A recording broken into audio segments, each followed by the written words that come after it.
Welcome to Smart Market Analysis. In this video, we will be discussing stock valuation. Is it overvalued or undervalued? Through this video, you will learn how to identify and understand stock valuation, including key methods to determine whether a stock is overvalued or undervalued. 4 key valuation factors used to measure and determine whether a stock is overvalued or undervalued. One of them is the P/E ratio, price to earnings ratio, and the next is the P/B ratio, price to book ratio. Intrinsic value versus market price and earnings yield and dividend yield. These metrics are essential in evaluating whether a stock is overvalued or undervalued. Understanding stock valuation helps investors determine whether a stock is fairly priced, overvalued, or undervalued based on financial metrics. Overvalued stocks. A stock is overvalued when its market price is higher than its intrinsic. A stock is undervalued when its market price is lower than its intrinsic value. Buying undervalued stocks can be a great investment opportunity, as prices may rise when the market recognizes their true worth. The P/E ratio is a key valuation metric that helps investors determine if a stock is expensive or reasonably priced. It is a high P/E ratio means investors are paying more for each unit of profit the company generates, which may indicate an overvalue.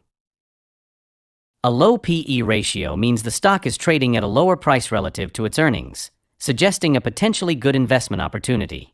However, an extremely low P/E may also suggest underlying risks, such declining profits or industry challenge. Comparing a company's P/E ratio with its industry peers helps determine whether the stock is truly undervalued. Key takeaway: a lower P/E ratio often signals a better investment, but it should be analyzed alongside other factors like earnings growth. The P/B ratio compares a company's market price to its book value, net assets. Book value represents the company's assets minus its liabilities. A low P/B ratio less than 1 suggests the market is undervaluing the company, possibly due to temporary issues, lack of investor confidence, or industry downturns. However, a very low P/B ratio could also indicate deeper problems, such as declining profits, poor management, or asset devaluation. Comparing the P/B ratio with industry averages and financial health indicators, like return on equity, helps confirm whether a stock is truly undervalued or just struggling. Key takeaway: a P/B ratio below 1 can be a sign of a good value investment, but investors should analyze the company's fundamentals before making a decision.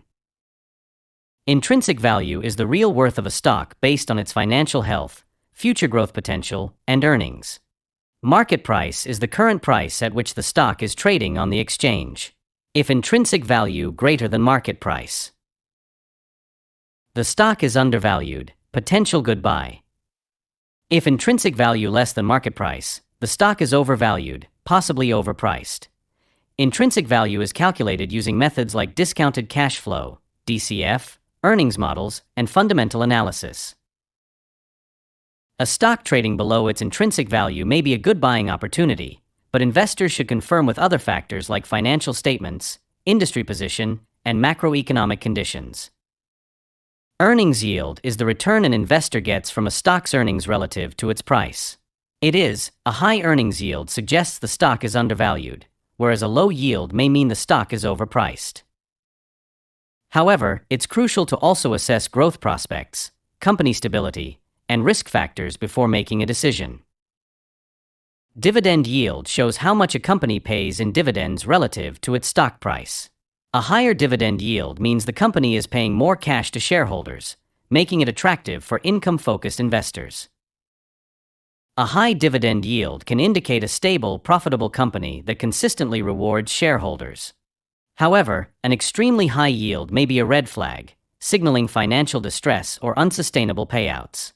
Investors should assess dividend history, payout ratio, and earnings stability before relying on dividends.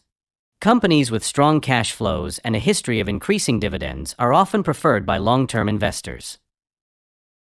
Key takeaway: a higher dividend yield offers better income potential, but investors should ensure it is sustainable for long-term financial stability.